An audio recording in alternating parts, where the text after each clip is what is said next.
St. Ignatius, a feminist in his life and mission. The womanly genius, with its tender love for promoting life, manifests the divine compassion. Without realizing the value of this face of God, the broken world can never be healed. The motherly compassion, sisterly affection, and the feminine assertion can never be dispensed with in the human evolution as well as in salvation history. We seek to understand here, dear friends, the feminist sensibilities, the life and mission of Ignatius of Loyola. Number 1, motherly compassion. The pleasant day dream of Ignatius for winning over the hand of his dream girl from royal origin became a tragic nightmare of defeat at the fort of Pamplona. And during the killing experience of his convalescence, the portrayal of Mother Mary hanging on the wall of the ancestral fort of Loyola was a source of consolation for him. By the way, this painting was the personal property of Magdalene, his sister-in-law. This woman, besides her tender loving care, offered her books to Inigo, the Spanish translations of Life of Christ and Legends of Saints, that initiated his conversion to the Lord. The financial support offered by women gave them unique opportunities to participate in the life and service to the church in the 16th century. Obviously, well-placed women readily and frequently supported such good works. Ignatius took full advantage of their motherly compassion for ministering to the youth and all souls. Inigo's correspondence with the women expressed gratitude for their support and asked for both political influence and monetary gifts to move forward the different works of the society and the church-related projects. Number 2, sisterly affection. The feminine bent of mind primarily counts the self as the member of a family, friends, neighbors, and acquaintances. This is in contrast with the patriarchal mindset of dominant office bearers of the hierarchical order. Ignatius counted on the influence of women to foster his ministerial projects. Ignatius instructed his own companions to make use of these human resources and relationships to work for the service of the church.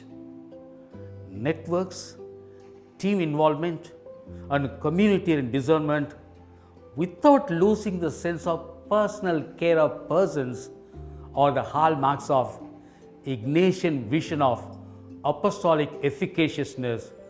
This could be called the feminist vision of apostolic efficaciousness. From his almost 7,000 surviving letters, the first ones were addressed to Donna Pascual. He met her in 1522 at Montserrat. She sponsored his stay in Manresa and Barcelona. She sent to him a big sum of money for a year to support his studies there in Paris. She was celebrated by Ignatius as a sister in Christ Jesus. Sister in Christ Jesus till her death in 1548. Modena, Bologna, Saragossa, and Verona, women contributed more to the foundations of the Jesuit colleges. Third, feminine assertion. When the ruling elite of the Spain, in collaboration with the Archbishop of Toledo, sought to curtail the works of Jesuits in 51 and 52, Donna Leona Mascarenas stoutly defended the early Jesuits of the young society in Spain.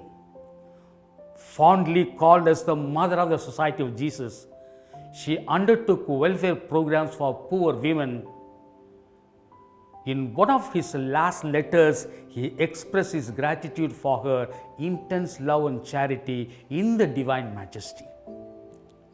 My dear friends, Ignatius was associated with Margaret of Austria in his capacity as the family counselor and confessor of her entire household in Rome. As an influential voice in Rome, she was called Madame by Jesuits for her timely advocacy supporting the society in the Pope's office. You know, the House of St. Martha was founded by Ignatius to restore the dignity and livelihood of the call girls in Rome. Ignatius bought the original house with the money earned from the sale of some ancient marble sculptures found around near the Jesuit house close to the church Santa Maria della Strada.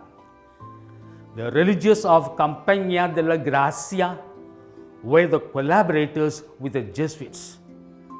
In the 16th century, by the way, about 9,000 prostitutes were estimated to live amidst 70,000 inhabitants of Rome.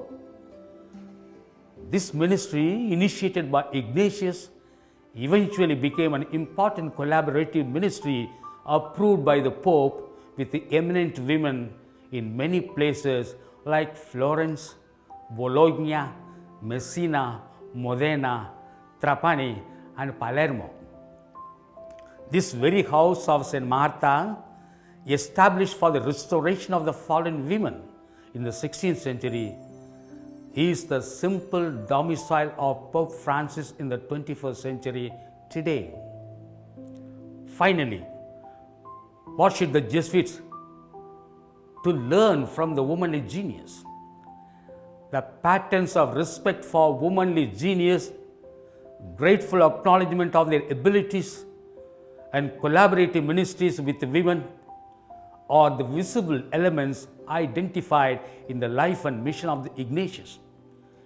In continuity with the foundational spirit of the society, women's contribution in healing the broken world has to be duly recognized in the Jesuit ministry with a sense of grateful acknowledgement.